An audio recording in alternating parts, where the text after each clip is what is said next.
Hi, gorgeous, and welcome to the second podcast. Today, we're going to be talking about feminine energy and how, by implementing feminine energy into our everyday life, we can start designing, creating, embodying this life that we're dreaming about, that we're talking about.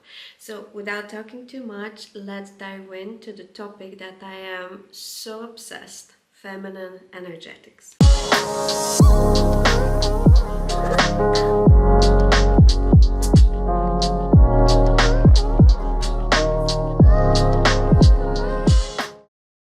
I thought that it would make sense to share a little bit of my story, how I end up so obsessed with feminine energy. So I grew up with my mother. My parents divorced when I was 10, and this affected my feminine energy big time, and of course the feminine energy of my mother, because she ended up being feminine and masculine. She had to hold everything in our house. She had to work a lot. She had to be tough and strong, and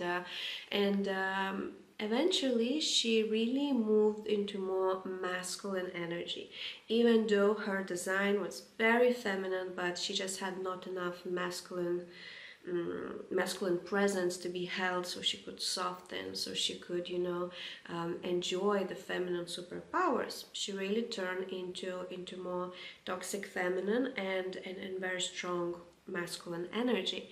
And study shows that if a girl grow up in a divorced family, eventually there's a huge percentage that you're gonna shift into more masculine energy than feminine. So this is exactly what happened to me. I've seen a representation that the masculine energy makes money, the masculine energy gets respect, the masculine energy makes things happen, and then the feminine energy, the energy that I've seen, wasn't so inspiring and so beautiful for my eye and for my heart, because I've seen my mom, crying and having tantrums, and because she had no space to express her feelings, her emotions, her dreams, her longings. So she, it builds up, and then she would throw up, and most of the time on me. So I've seen that this feminine quality, known as being very emotional, I've seen it as a weakness, not as a strength. And of course she would be so tired after working her ass off to make the ends meet, and during the weekend she would be sleeping super long instead of spending quality time with me. So also this feminine quality, rest, relaxation, taking it easy, I've seen as something really not nice and not pleasurable, because I want my mommy to play with me, I want to go out and do things, but she is exhausted because she worked so much. So just for you to get an idea that I wasn't born in a super feminine environment, I wasn't born obsessed with feminine energy. The energy I've seen as good is masculine. Productivity, hustling, accomplish things, get good grades, make lots of money. This is what's gonna make you happy, And I see so many women now, they are really stuck in this masculine energy of hustling, project after project, course after course, accomplishment after accomplishment, and at the end of the day, they don't feel happy within themselves. They don't feel alive. They feel numb in their body, in their sexuality. Their libido is 0 or minus 100. Their menstrual cycle is irregular. They might struggle to conceive. They might struggle with eating disorders and overweight. From where this weight coming, I have no idea. I'm eating good, and look at me, I'm still big. So autoimmune diseases too, all those diseases that we have no idea from where they're coming from. Again, study shows, it's not my imagination. Study shows that when we're going far away from our natural design, our natural principle, blueprint of being a woman in a feminine body. When we fucking the hormones, we these autoimmune diseases, they're coming to teach us things. So if you're struggling from these symptoms, there is possibility that by implementing feminine energetics, feminine embodiment practices into your life, you can bring yourself back on track, and not even that, you can start creating really the life that you dream about. Now, this is the question. What is that you're dreaming about? What is your real values? What is the life that you want to live? Who is the woman that you want to become? Today's social media, it's a very powerful tool, but it can influence us also in a negative way. It sells us this image of a woman, business boss babe, you know, super wealthy and juggling motherhood and at the same time juggling the marriage and friendships and all of these things, and doing everything so well, 100%. You know, it can sell us like a little bit wrong image, and we start trying to chase this image, and at the end of the day we just feel that we cannot be everywhere 100%, we cannot do everything 100%, and we feel bad about ourselves, and we feel that we're failing, and we feel that just nothing is working, nothing is flowing, just too much on my plate, and I'm done. Like, stop the bus, let me go, you know. Or very often I see women chasing these big careers, you know, making the money and completely neglecting relationship with themselves first, then with the man or a woman. They're completely pushing away motherhood. They're seeing it as something that it's something that's going to destroy the job that they've done up until now. So they're really postponing the motherhood, or they completely don't feel any connection with motherhood. And I'm not saying that this is wrong or bad, not to want kids, you know, good or bad, it's completely your choice. But I want you to understand that this today's society, we still live in this masculine world that pushes us this idea of being hardworking woman, making lots of money and looking pretty and sexy and being a yes woman, and you know, just going for this. And if we're choosing to be stay-at-home mom, if we're choosing to devote our time to the kids or to animals living sustainably in the farm, again, the world that we live in right now, they somehow seeing this as somehow less valuable. So your value as a human, as a woman, gonna go down because you chose this path instead of climbing the career ladder, instead of making $1 million per year, instead of creating an empire. Because today's society, they need us to make money, they need us to make society thrive. But it wasn't always the same. If we would go back to 1950s, you know, the housewife cult was really present and popular and active, and the woman would be staying at home. The woman, we think that she was in the feminine energy. She wasn't. But this is what society needed at a time. She needed a woman who cooks, cleans, takes care of kids, takes care of the house, so the men can make money. But after war, they needed also women to start working. They needed also women to start making money and helping the economy, right? So then we started to work, and we started to see that this is what the feminine is, equal rights, and let's go, let's make the things happen, you know, independent woman. Study shows also that women in, there was, I think the study is done by Harvard, that CEOs and other people who are high up in this corporate ladder, 70% of CEOs, they feel that women in the 50s and 60s were more happy than they are now, because they had less tasks to do, less things to do, and they felt deeply connected with the kids and the family. So this also tells something about the satisfaction in general in the high achieving women lives, you know.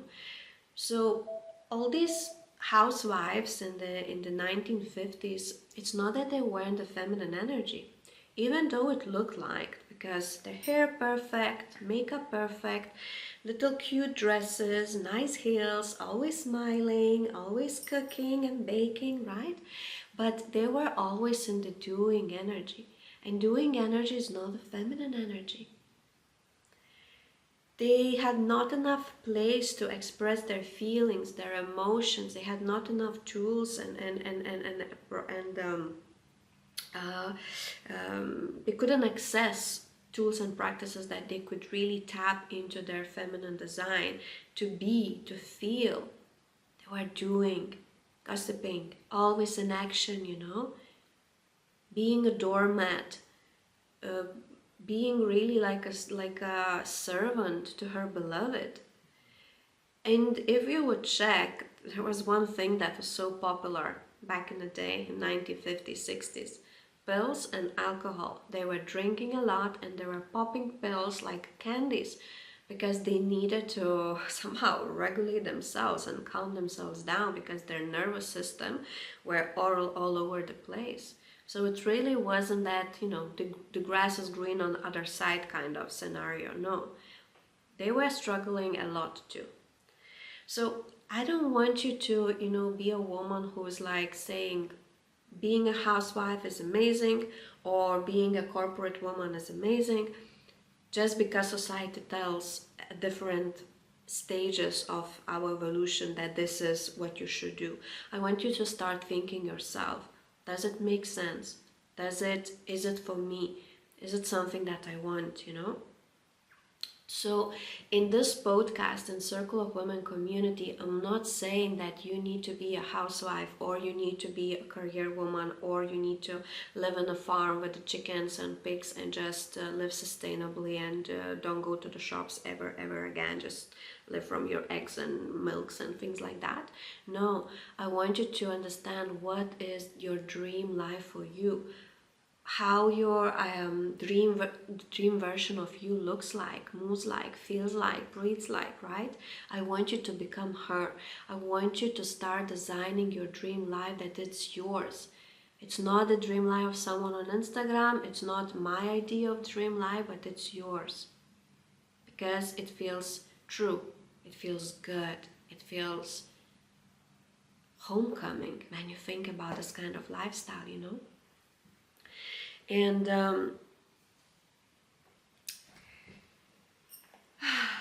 yeah, so it's really not about extremes. It's not about being a housewife that's gonna bring you happiness. It's not about being a businesswoman that brings you happiness. In my life, what I found that merging those two worlds, merging the healthy feminine energy, the softness, with very ambitious and driven and you know, disciplined masculine energy, into merging those two energies into one, this is what in my world creates the biggest quantum jumps, the biggest success stories, and the biggest transformations in my life and in the life of my students. So I work very closely with the goddess archetype, which is the feminine archetype, knowing that I was born perfect. I am the child of the goddess and I'm gonna die perfect. So no amount of money, no cars, no Birkin bags gonna make me a more valuable human being. But also we're working with the badass energy, with more masculine energy. So this is this boss babe energy that actually does the stuff, not only journals and visualizes things, but actually taking the action and making things happen. So she's going from a girl with a potential to a woman that actually creates her dream life a reality. So in this podcast and my Circle of Women community, I want you to show this way of living. Like looking, it's not only black or white, you know, it's not only housewife or a boss babe, but there are so many different layers and colors in between. And I really want you to find your color, your flavor of a woman that you are. So in this podcast, I want to share you 5 actionable steps that you can start implementing in your life in order to become in order to embody these 2 qualities into your life, the goddess and the badass. So 5-step process. First step is receptivity. It's really an art of receiving, a huge art that took me decades to master. Because as I said, I grew up in a little bit messy family dynamic kind of situation that I'm super grateful for this now, because I learned so much, and I wouldn't be here talking about the things that I'm talking if not the family that I truly believe chose to be born in. I struggle to receive because I've seen masculine as a very also toxic energy in general. You cannot trust men going to leave you without money at any point. Men gonna hurt your feelings. Also money in my family always being like a topic of argument, so there was a very also sticky, icky, messy energetics around wealth and money. And but the main thing what I want to share about receptivity is that I struggle to receive from men.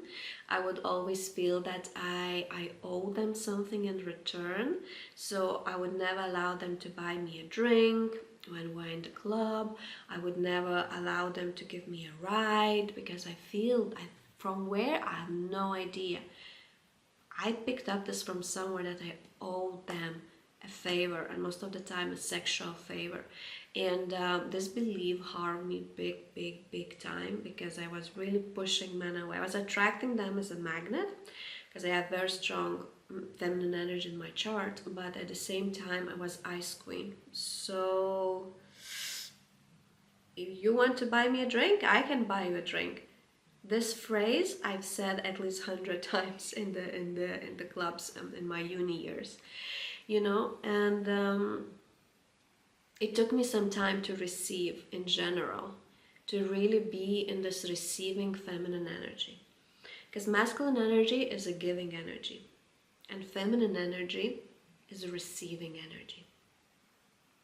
So it took me time to receive help, to ask for help, to ask for support, to build up my village. I thought that I can do everything by myself, run my business, do my content, do the pictures, the videos, the ads, whatever I do. I know everything the best and I can do everything myself. Sure you can, but what's the price that you're gonna pay for this?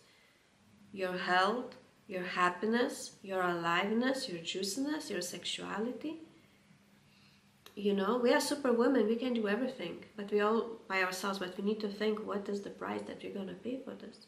So it took me time to accept help, receive help, ask for help from women and from men. And when I came up to this queen archetype, and I understood that queen, you can think about queen bee, you know, think about the beehive. There is always a queen bee, and she's the one who delegates the tasks. She is not the ice queen. She's a very open-hearted, loving, caring queen that takes care of her community, of her workers, of her tribe, her sisterhood, right?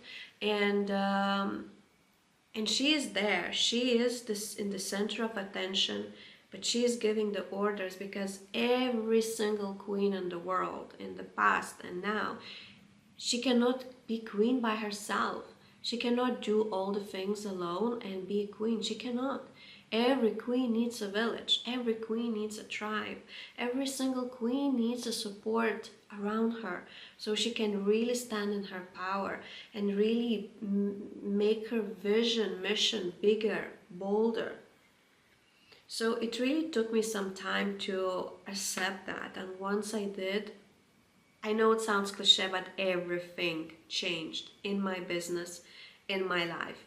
I hire a woman to help me to clean the house, so I can focus on my community, on my building my programs, my master classes.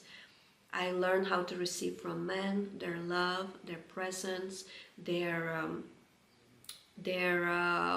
sexual energy exchange. I understood that in lovemaking. I'm not the one who's giving energy, I'm the one who is receiving energy. And this also changed so much in my sexual awakening. And it was really a huge, huge, huge shift when I figured out how important it is to receive, learn how to receive. Receiving is also a very big foundation of feminine tantra. When we study feminine tantra, we really, the basics is learning how to receive from earth, from your own inner beloved, from the universe. We all want abundance, right? Who don't want abundance? But if we are not open to receive the abundance that the goddess is ready to give to us, we can have so many strategies and blueprints and step-by-step processes, but if we are not open, if our heart, our energy field is not open for all this goodness, we're just gonna push unconsciously everything away. So the first thing first, in order to be in your healthy feminine energy, you need to learn how to receive. Ask for help, accept help, yeah, and say yes to help. And in relationships and dating, if you like me feeling that, okay, if he inviting me for a dinner or inviting me for a drink, I'm gonna owe him a favor or a sexual favor, really think twice. And you owe him nothing. He is the one who enjoys giving and making woman happy, if he is in his healthy masculine and making, woman content, and he feels valuable, and you are in your receiver's energy, also enjoying to receive without guilt.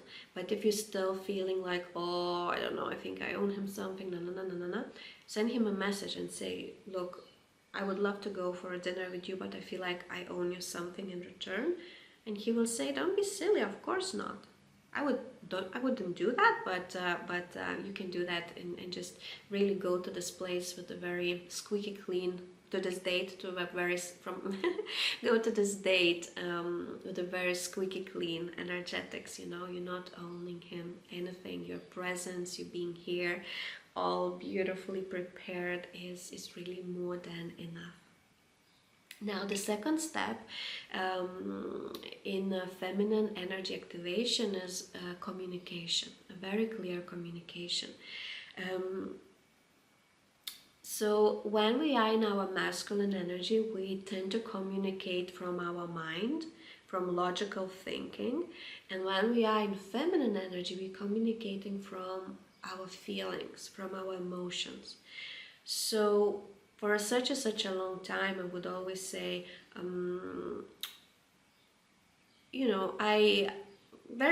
if I need to do something, like take the decision, I would think about it, and then I would take the decision. Either it makes sense or it doesn't make sense. But once I started to really dropping in my body and starting saying things, I know it makes sense to do this investment, but it just doesn't feel right. When I started saying that, I just don't feel like going there. I feel like canceling this, I feel like changing the plan.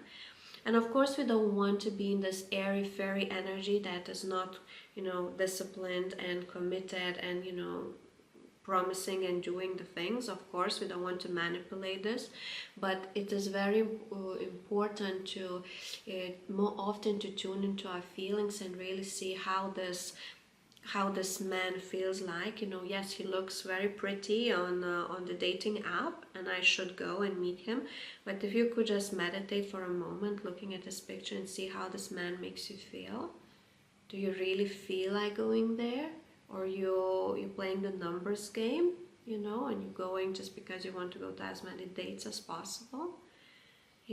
Also if you want to create a course or a masterclass, yes, it makes sense to do a course around wealth energetics, around feminine sensuality, but Again, drop into your heart, into your belly, anywhere below your neck, and how it feels. Does it feel right? Does it feel the right time? Does it feel the right price? This investment, the scores, does it feel that now is the time, she's the one, how it feels? And this is really going to change a lot, a lot, a lot. And we're communicating very clearly from this feeling state. And also, for me, what helped a lot in my relationship with Beloved is having this very clear communication with him.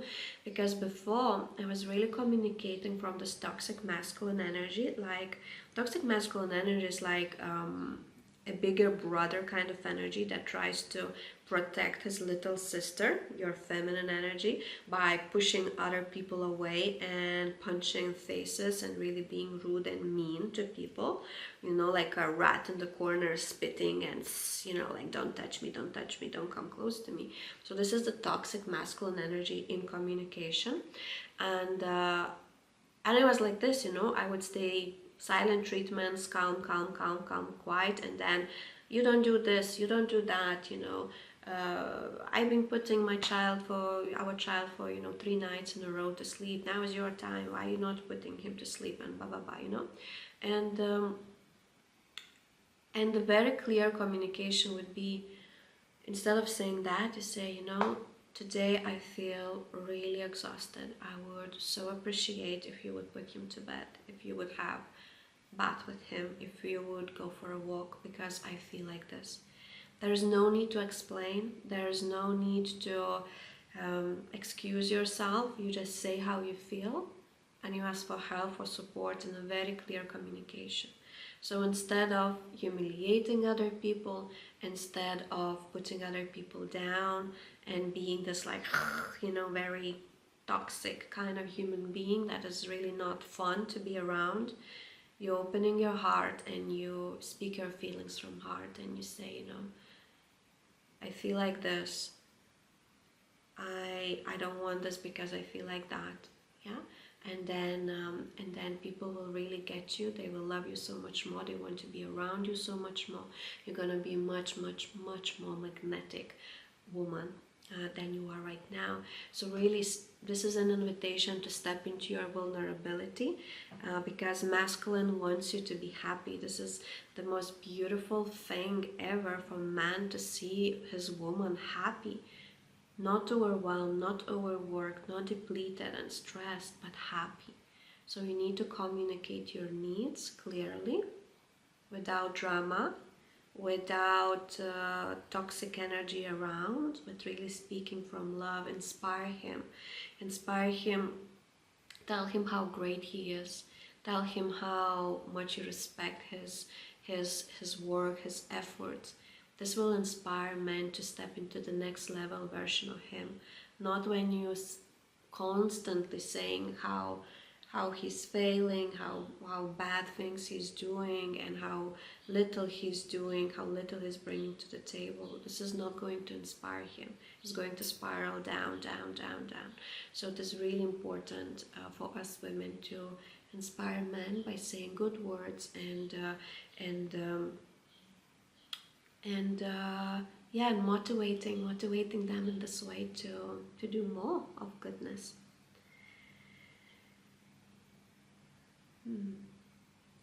Now, number 3, the third step in this feminine energy blueprint is really taking care of your body. In this movement, our body is our temple, and we need to take care of ourselves as if it would be a temple. So we need to take care of what we eat, how, if we move our body enough, what kind of clothes we are wearing, and how much effort we're putting in our inner but also outer appearance. So I know that it can sound very vast and big subject, but what helped me the most, to be honest, in really treating my body as a temple, is really seeing my beauty and health as a one thing, because eventually it is one thing, you know, healthy hair, healthy teeth, good quality skin. This is health. You know, if you are healthy, you're gonna have all this. If your health is struggling, you're gonna fail. So what really helped me is, again, building this compound effect. So let's say January is the month when I'm treating my skin the best way I can. I'm really leveling up my skin game, and I do everything, all those masks and treatments and everything to make my skin good. Then February, I'm gonna continue taking care of my skin, but what I'm gonna do, I'm gonna also add really good quality care of my hair. So I'll start applying the hair mask. Maybe I'm going to invest into silk cushion or a good quality hairbrush, you know. So, and then okay, it's my teeth, so I'm saving up for, you know, good quality toothpaste. Maybe I'm going to whiten my hair. Maybe I'm going to invest in braces, or, you know, you name it. So it is really, really nice to see how much you can be transformed in half a year. In a year, you're gonna be unrecognizable, you know. But also the inner side, inner things, the things that is not so visible for the eye, like how you can improve quality of your sleep, and the food, movement, like all of these things, the mental hygiene, you know.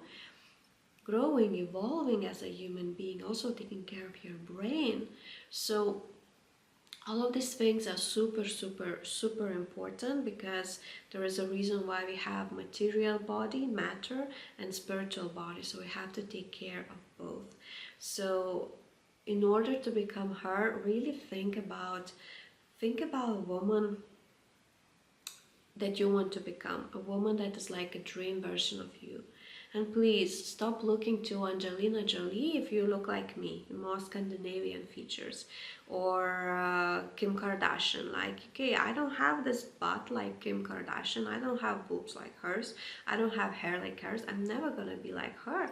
So what's the point for me to follow all these women that look like Kim Kardashian if I'm more like a, you know, Scandinavian girl? So I have to, what I started doing, I started following the style of a woman that looks like me, that are petite and skinny, and have my kind of features. And I'm learning how to do makeup that fits my features, that fits my skin tone, what kind of hairstyles I can do with my kind of hair. I have like 10 hair on my head, so what I can do with them, you know.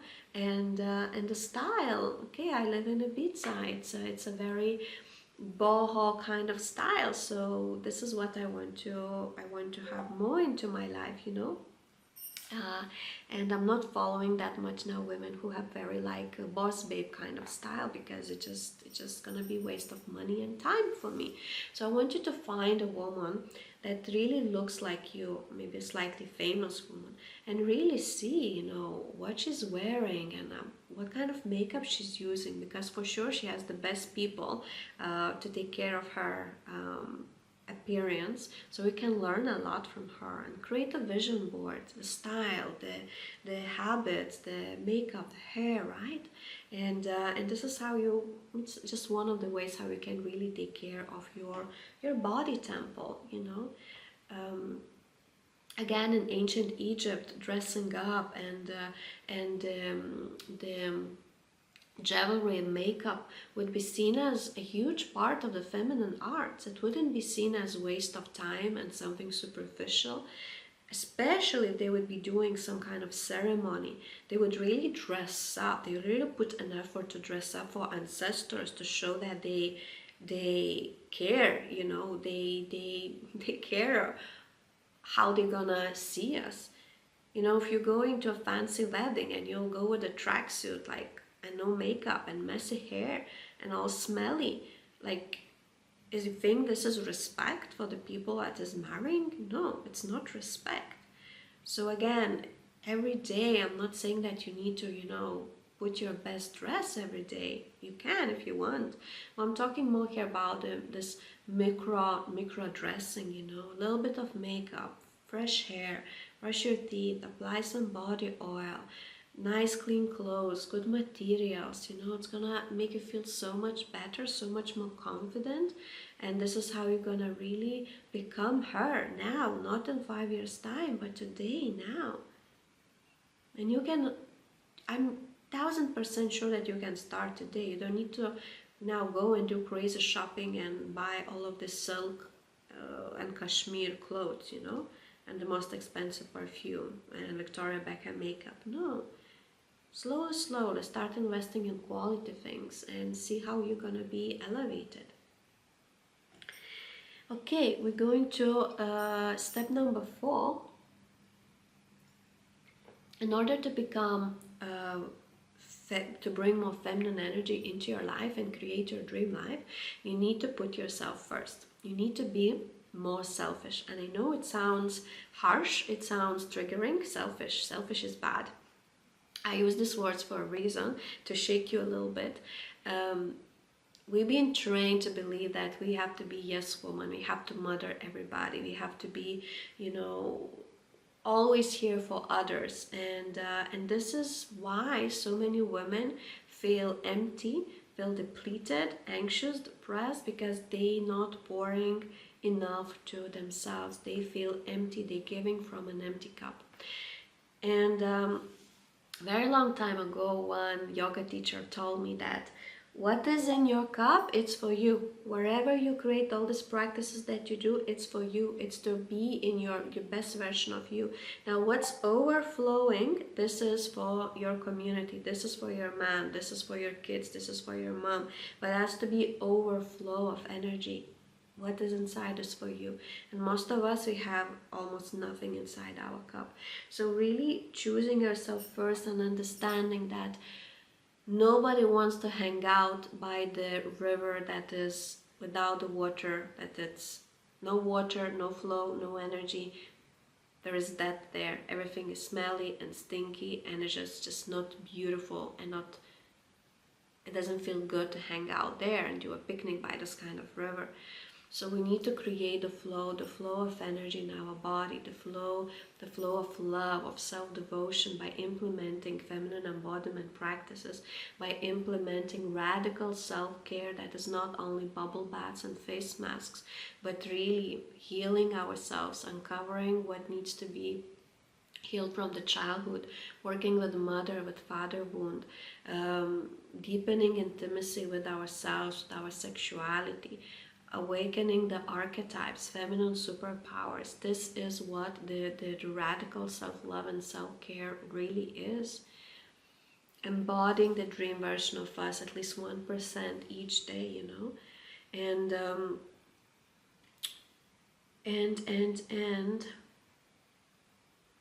also in dating, it's very important. In relationship, it's very important. Putting yourself first, you know.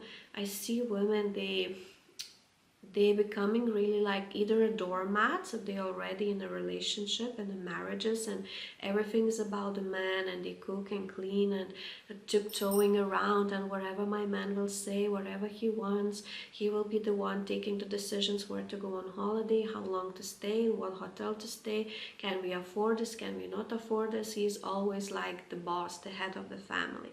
And this woman I see really like a doormat, you know, even though they don't feel maybe like that all the time, but from the outside it's clear that her word has no power most of the time, because they don't have also financial power to be heard, you know. They rely financially on men, and that's also very often affects their voice.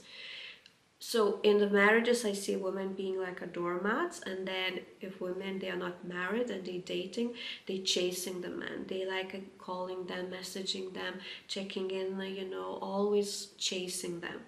Remember, sperm chases the egg, not egg chases the sperm. So in order, of course, equal rights, and we can message them first, and we can do whatever we want to do, yes. But if we look to the nature of the feminine and masculine energy, feminine energy is the one who lays back and allows to be chased, allows to be impressed, you know, seduced. And the man feels the best when he is in this hunting, chasing game. This is what feels very good to him. And why it's so? In the past, if we would look to the, if we go all the way back before contraceptives, before we would sleep with a man, we would need to accept the fact that we can get pregnant. So we needed to be sure that men gonna stick with us in case we will get pregnant. Otherwise, we will be fucked for at least 12 years until our child will get a little bit more independent, you know. So we needed to be sure. So that's why women would take their sweet time to be chased, to be hunted, in order before sleeping with them, you know, before opening up their hearts and their legs fully, you know. And for men, his mission in the past was just to spread a seed and to make you know, as many humans as possible on planet Earth, to help to help the society, right? So he wouldn't think about taking the time, and you know, it was fast. We need to act now. So nowadays, yes, we do have contraceptives, and of course, we controlling this, you know, most of the time. But our historical brain, she is just not aware of this, that we on contraceptives, you know, if you are on contraceptives, of course. So we still deep inside longing for this sweet time of you know, being treated like a princess and being chased, because this is a very, very special time to understand what kind of man he is, and if he's going to be a good man, if he's going to stick around, if you get pregnant, if he's potential husband, right? Because remember that in dating, a man gonna give his 100% best self. Later in the marriage, it's not gonna be like this. It's gonna drop to 50% or 30%. So the effort that you see right now, this is his best effort. Is it enough for you? You know, and then you will take decision if you want to continue with him or not. So allow yourself to be chased, choose yourself instead of prioritizing him, his needs over yours, you know. If you don't feel like going to the other end of the town to go for a date, say, look, I would really appreciate if you would come to pick me up. I don't feel like going there, you know. And the fifth principle in this feminine energy blueprint is creativity and flow. So it is also very, very important principle that it's so needed in order for you to be in your feminine power. So I see lots of women working in the jobs that the creative energy is really not present. There is not enough freedom to express your ideas, to create new things, to do changes. I see women trying to change the environment, trying to improve, but people, they are not open to receive this information, to change the things most of the time, because they are men, and they just, you know, it's a very linear thinking and up thinking rather than cyclical one. So it is really, really important that you find like side hustle or a practice where you could express yourself creatively. And we are all artists, we are all born as artists, and we just forgot how to be artists. So wherever it is, you need to have some creative practice in your life that is not productive. It's not about productivity, it's not about accomplishment, it's not about impressing people, but it's simply allowing your creative juices to flow. So it might be pottery, it might be knitting, it might be painting, it might be intuitive dance, where you just allow your body to move freely without any structure and steps and discipline. Maybe you're gonna have some, I don't know, some creative project going on selling something on Etsy, designing something, selling, or so many things, creating content on Instagram, you know. So I would really encourage you to have this kind of practice, because again, suppressed creative energy suppresses our fertility and the feminine hormones big time. And also again, I truly believe that suppressed creativity can show up as cysts in our ovaries, around our yoni, so vaginal canals. So it is really important to allow those creative juices to flow, because creativity is life force, is flow, it's aliveness, and we need to have more of this in order to be juicy woman that we desire to be. And very often in motherhood, those side hustles, those creative projects, I see that turning into career, because we can now be stay-at-home mom, and after a couple of years of putting an effort into this creative projects, we can see that we can actually monetize them and make money and support family and ourselves when we are on maternity leave, or later. So it is really, really amazing to have some creativity close to you. So this is the 5-step feminine energy blueprint that I wanted to share with you. There are so many other steps that we're going to uncover in Circle of Women podcast. I really hope that you enjoyed this one, and I cannot wait to see you in the next episode. Much love, much wealth, and much health to you, my love. Kisses.